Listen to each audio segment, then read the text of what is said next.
शादी के बाद क्या बेटियां पराई हो जाती हैं?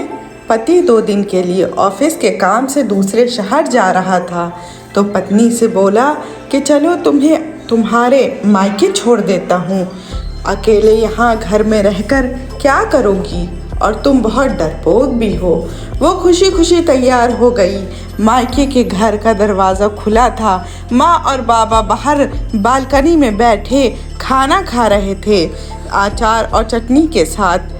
हालचाल पूछने के बाद उसने अपने बाबा से कहा, आप तो कभी अचार और चटनी के साथ रोटी नहीं खाते थे, तो आज क्या हुआ? तो बाबा ने कहा, बेटा जी कभी कभी खा लेनी चाहिए, इसका भी अपना अलग ही मज़ा है। उसने अपने पिता के आंखों में लाचारी देख ली थी। उतने में भाभी बाहर आई और चेहरे पर झूठी मुस्कान सजाए पूछने लगी, रहने आई हो? उसने खुश होते हुए कहा, भाभी मेरे पति 2 दिन के लिए दूसरे शहर गए हैं तो मुझे यहाँ छोड़ गए। भाभी कहने लगी, बैठो तुम्हारे लिए चाय पानी लेकर आती हूँ।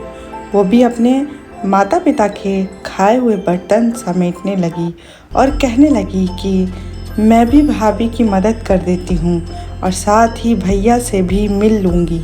ये कहते हुए वो अंदर चले गए। बर्तन किचन में रख कर वो भाई की कमरे की ओर चल पड़ी तो उसने भाई और भाभी की बातों की आवाज़ सुनाई दी। भाभी भैया से कह रही थी, तुम्हारी बहन ब्याह कर तो गई है लेकिन अम्मा बाबा की चौखट ना छोड़ी अभी तक। जिसका भी दिल करता है मुंह उठाकर बच्चों समेत चली आती है। तो भैया गुस्से से कहने लगे, तेरा क्या खाली है? यहाँ नहीं आएगी तो और कहाँ जाएगी? तो भाभी ने भी दंदनाते हुए कहा, बस अब मुझसे नहीं होती तुम्हारी खानदान वालों की सेवा। तुम्हारे माँ बाप को संभालती हूँ, उन्हें खाना देती हूँ, यही एहसान समझो। और भाभी की बातें सुनकर वो सुन रह गई। उसकी आवाज़ तो उसके मुंह में ही दब के रह गई और वो उल्टे पांव वापस होने लगी। थोड़ी देर बाद फ़ोन पर झूठ मूठ का बात करते हुए बाहर निकली। अच्छा माँ जी, आप लोग आए हैं गांव से? पहले ही बता देते तो मैं मायके नहीं आती। अच्छा आप परेशान ना हो, ऐसा करें आप तब तक पड़ोस के घर में बैठ जाएं, अभी मैं आती हूँ।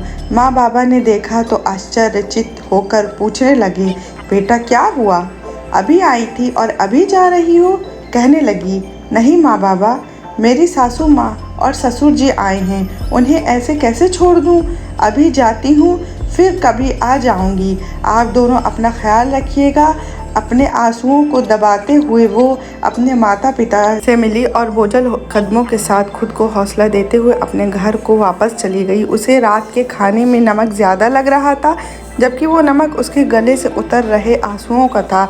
ये सच है कि मायका माँ बाप से होता है, लेकिन कभी कभी वो माँ बाप के होते हुए भी बेबस होते हैं। आपकी क्या राय है इस वीडियो के माध्यम से? कमेंट बॉक्स में ज़रूर बताइएगा।